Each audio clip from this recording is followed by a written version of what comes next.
Masasabi pa ba nating pinagpala tayo kung hindi natin nararamdaman yung pagpapalang iyon?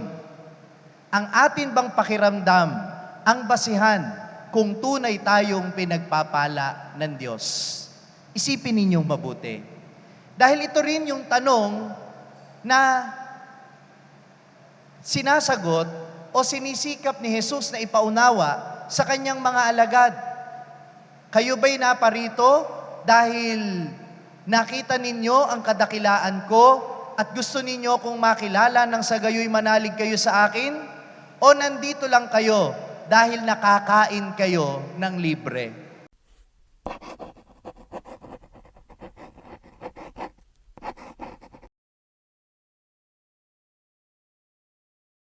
Panginoon, at sumayo rin. ang mabuting balita ng Panginoon ayon kay San Juan. Papuri sa iyo, Panginoon. Noong panahong iyon, nang makita ng mga tao na wala na si Jesus, ni ang kanyang mga alagad, sa lugar na kinainan ni Jesus ng tinapay, sila'y sumakay sa mga bangka at pumunta rin sa Capernaum upang hanapin si Jesus. Nakita nila si Jesus sa ibayo ng lawa at kanilang tinanong, Rabay, kailan pa kayo rito? Sumagot si Jesus, sinasabi ko sa inyo, hinahanap ninyo ako, hindi dahil sa mga kababalaghang nakita ninyo, kundi dahil sa nakakain kayo ng tinapay at nabusog.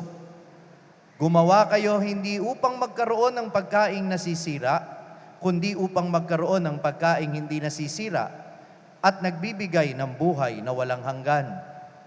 Ibibigay ito sa inyo ng anak ng tao sapagkat siya ang binigyan ng kapangyarihan ng Diyos Ama. Kaya't siya'y tinanong nila, ano pong dapat naming gawin upang aming maganap ang kalooban ng Diyos? Ito ang ipinagagawa sa inyo ng Diyos. Manalig kayo sa sinugo niya. Tugon ni Jesus. Ano pong kababalaghan ang maipapakita ninyo upang manalig kami sa inyo? Ano po ang gagawin ninyo? Tanong nila. Ang aming mga magulang ay kumain ng mana sa ilang ayon sa nasusulat. Sila'y binigyan niya ng pagkain mula sa langit, dugtong pa nila. Sumagot si Jesus, dapat ninyong malamang hindi si Moises ang nagbigay sa inyo ng pagkain mula sa langit, kundi ang aking Ama. Siya ang nagbigay sa inyo ng tunay na pagkain mula sa langit, sapagkat ang pagkaing bigay ng Diyos ay yaong bumaba mula sa langit at nagbibigay buhay sa sanlibutan. Ginoo, wika nila, bigyan po ninyo kaming lagi ng pagkaing iyon. Ako ang pagkaing nagbibigay buhay, sabi ni Jesus. Ang lumalapit sa akin ay hindi na magugutom, at ang nananalig sa akin ay hindi na mauuhaw kailanman. Ang mabuting balita ng Panginoon. Pinupuri ka namin, Panginoong Hesukristo. Magsiupo. Magandang hapon po sa inyong lahat. Magandang hapon po. Ano ang mas malinaw? Ito o ito? Number 1, number 2. Very good. Sa akin din, ito mas malinaw eh. Hindi ko alam kung uso pa, pero may nakikita pa rin akong mangilan-ngilang gumagamit ng palasak na hashtag feeling blessed. Wala po akong, hindi ko minamasama kung ginagamit pa rin ninyo yung hashtag feeling blessed. Pero meron lang din akong konting agam-agam tungkol dito. Dahil kapag ba sinabing hashtag feeling blessed, ang blessing ba ay nakadepende lang sa feelings natin? Masasabi pa ba nating pinagpala tayo kung hindi natin nararamdaman yung pagpapalang iyon? Ang atin bang pakiramdam ang basihan kung tunay tayong pinagpapala ng Diyos? Isipin ninyong mabuti. Dahil ito rin yung tanong na sinasagot o sinisikap ni Jesus na ipaunawa sa kanyang mga alagad.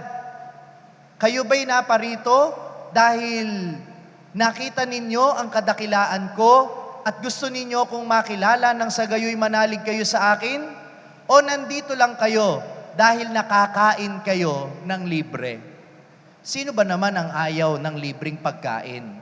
Minsan nga pong nagtanong, ano daw ba ang pinakamasarap na pagkain? Tanong nyo sa akin, ano? Yung libre. Tama o mali?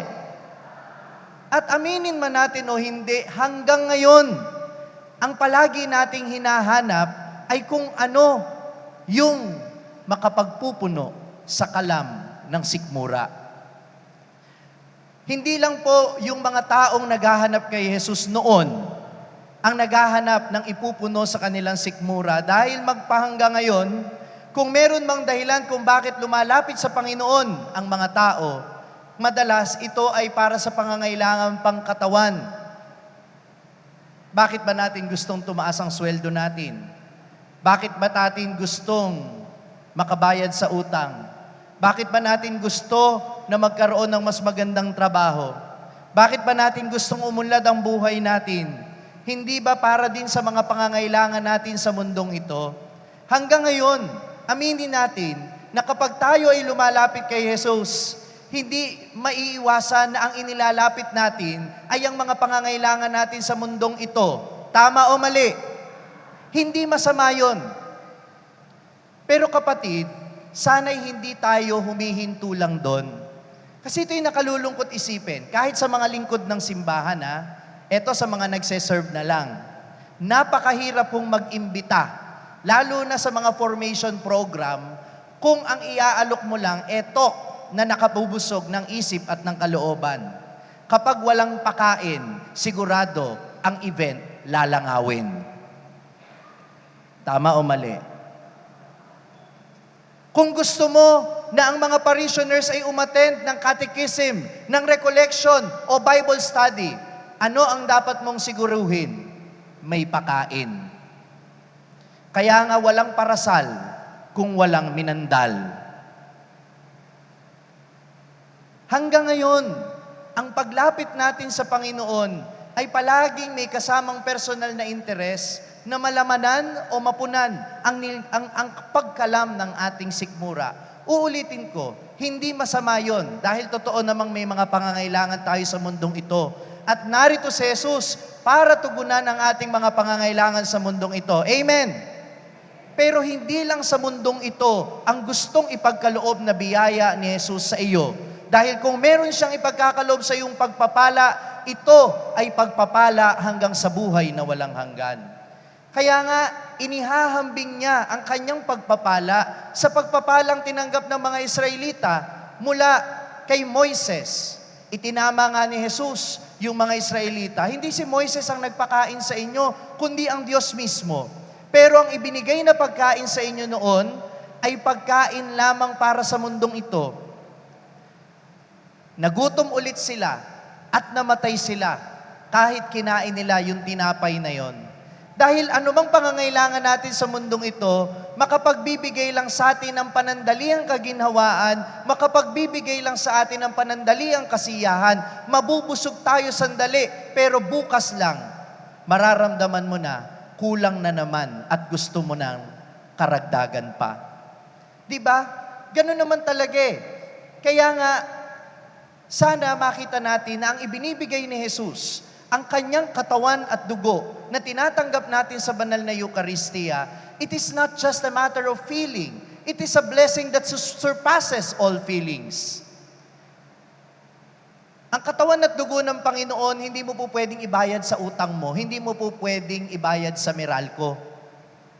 Pero ang katawan at dugo ng Panginoon, kahit hindi ito nakabubusog kung tutuusin, dahil manipis na tinapay lang naman at maliit na tinapay lang naman ang ating kinakain, pero sa mata ng ating pananampalataya, dahil ito ay katawan at dugo ng Panginoon, hindi lang ito bumubusog sa ating pagkatao, nagdudulot ito ng kaligtasan sa atin hanggang sa buhay na walang hanggan. And that is a blessing that goes beyond senses. Ito yung blessing na hindi feeling lang. Ito yung blessing na kahit hindi mo ramdam, totoong-totoong natatanggap mo.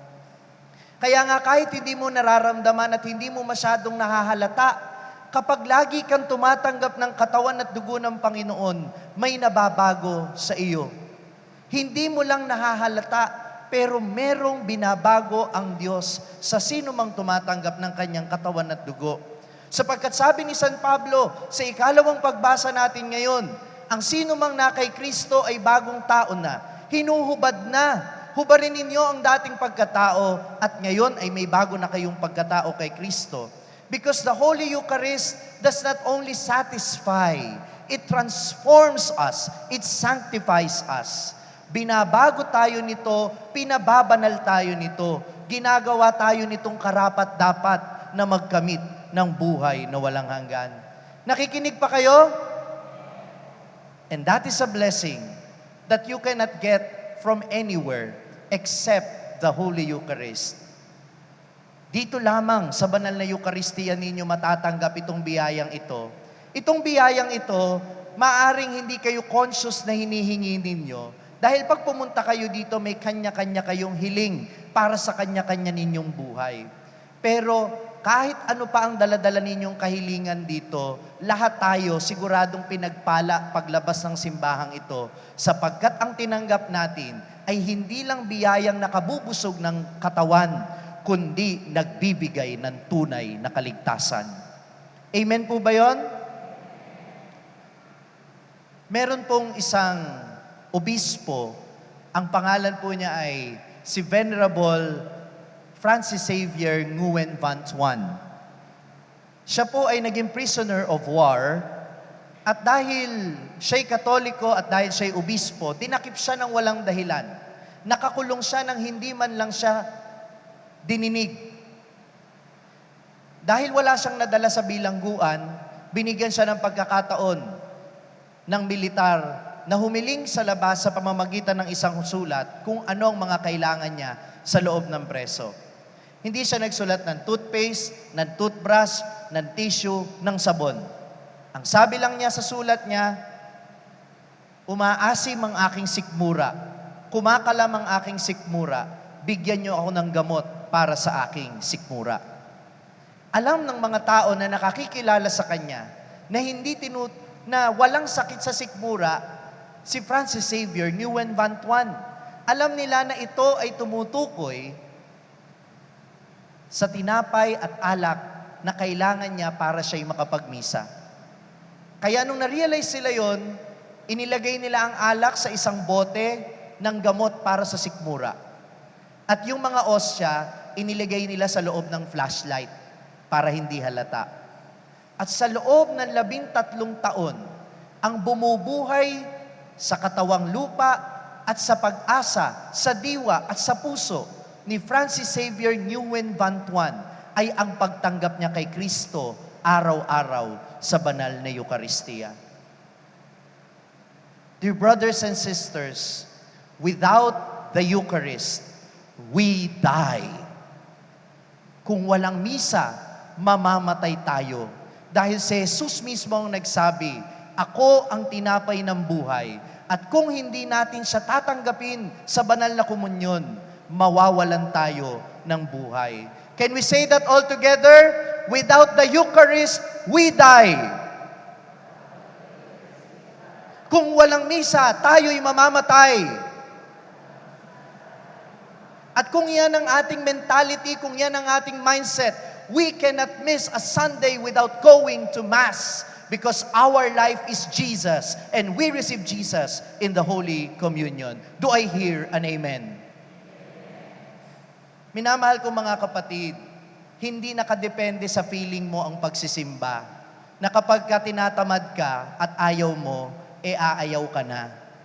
Kahit hindi mo nararamdaman na gusto mong magsimba ka pa rin. Dahil ang totoong nagmamahal, hindi nakadepende sa nararamdaman niya, yung kanyang ginagawa. Ang kanyang commitment ay hindi nakadepende sa feelings niya, kundi sa conviction niya. Mahal kita, kaya kahit hindi ko feel, gagawin ko ito para sa iyo.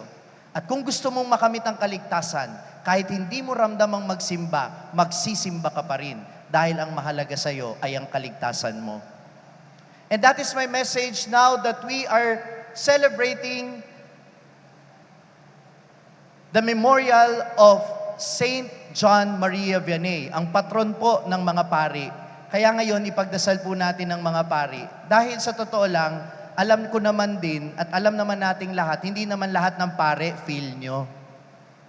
Oh, sabihin nyo hindi. Plastic nyo naman. Hindi lahat ng pare gusto nyo itsura. Hindi lahat ng pare gusto nyo ugali. Hindi lahat ng pare gusto ninyo kung paano mag-sermon. Hindi lahat ng pare gusto ninyo in general. Meron kayong favorite. Meron kayong dinadayong pare kung saan para lang magsimba. Meron kayong pari na mga tinatambayan sa YouTube at Facebook. In short, kung minsan ang pagdalo natin sa banal na misa, depende kung sino yung feel mo na magmisa. Pero meron akong pakiusap sa inyo, kahit hindi nyo feel ang paring nagmimisa, magsimba pa rin kayo. Bakit? Sapagkat kapag tinalikuran ninyo ang misa, dahil sa paring nagmimisa, ang tinalikuran nyo ay hindi yung pari, kundi si Jesus na tinatanggap natin sa banal na misa. Amen? Manapa, imbis na talikuran mo ang misa dahil sa paring nagmimisa, magsimba ka at ipagdasal mo yung paring nagmimisa. Sapagkat kahit kami, kailangan namin ng kaligtasang idinudulot ng banal na Eucharistia. Dahil kahit kami, kagaya ninyo'y makasalanan at hindi perpekto, nangangailangan lang din ng biyaya ng Diyos. Makakaasa po ba ako na ipagdadasal ninyo kaming mga pari? Wala na, ayawan na. Makakaasa po ba ako na ipagdadasal nyo kaming mga pari? Let our commitment to God and our commitment to the Holy Eucharist come from our deep love for Jesus. Ito naway manggaling sa totoong pagmamahal kay Jesus. Hindi nakadepende lamang sa feeling natin. Kamakailan, nagagalit ang maraming Katoliko dahil sa opening ng Paris Olympics, dahil maraming na-offend sa ginawa ng mga drag artist sa mockery ng depiction ni Leonardo da Vinci sa Last Supper. Ayoko na pong sumali pa sa debate kung yun ba ay talagang pambabastos o hindi. Dahil tanging Diyos lamang ang nakakaalam ng puso at isip ng mga gumawa nito. Amen? Pero ang gusto ko lang sabihin ay ito, kung totoong mahalaga para sa atin ang huling hapunan, kung totoong mahalaga sa atin ang banal na Eucharistia, mga kapatid, paano natin ito ipagtatanggol? E di ipakita natin sa lahat na mahalaga sa atin ang banal na misa. Na tayo gusto nating nagkukomunyon palagi. Na tayo, inihahanda natin ang ating puso dahil nagkukumpisal tayo bago tayo tumanggap ng banal na komunyon, lalo na kung nakagawa tayo ng mga mortal na kasalanan. Na tayo, hindi natin palalampasin ang linggo at kung hanggat maaari kahit araw-araw, tatanggapin natin ang madalas ang banal na Eucharistia sapagkat hindi lang ito tinapay ayon sa nakikita ng ating mga mata o nadarama ng ating pandamdam, kundi ito'y totoong si Jesus. Hindi nakadepende sa nararamdaman mo sapagkat ang kanyang presensya ay totoong totoo. Ramdam mo man o hindi, totoo ang biyaya ni Jesus. Kaya sana, pagkatapos ng misang ito, wag lang tayo #feeling blessed. Sana pagkatapos ng misa, you are truly blessed so that you can also become a blessing to others. Wag mo lang pakiramdaman ang biyaya. Makumbinsi kang totoo kang pinagpala para ikaw din maging pagpapala sa iba. Amen. Na-inspire ka ba sa narinig mong mensahe ng ating pagninilay ngayon? Abay, wag mong sarilinin yan. Ibahagi mo, ishare mo ang message nito sa iyong mga pamilya at mga kaibigan. Sabi nga namin dito sa SMS, share the message of salvation. At huwag mong kalimutan na mag-subscribe dito sa ating YouTube channel para manatili kang updated sa mga contents natin. At bisitahin din at i-like ang ating iba pang mga social media platforms sa TikTok, Facebook, at Instagram. Hanapin lamang ang Sa Madaling Sabi ni Father Franz Dizon. Mapapakinggan din po ninyo ang araw-araw kong pagninilay sa #1 Catholic meditation app sa mundo na ginagamit na ngayon ng 2 milyon mahigit na mga Pilipino sa buong mundo. Ito ang Hallow app. Kung ida-download ninyo ito ngayon ng libre, ay makaka-access pa kayo sa 10,000 plus contents nito sa loob ng 90 days. gamitin lamang ang code na FRFRANZ o Father Franz. hallow.com/FRFRANZ. At sama-sama po tayong magpalalim ng ating pananampalataya at uulitin ko, ibahagi natin ito sa iba. Muli, ako po si Father Franz Dizon at ito po ang Sa Madaling Sabi, sharing the message of salvation.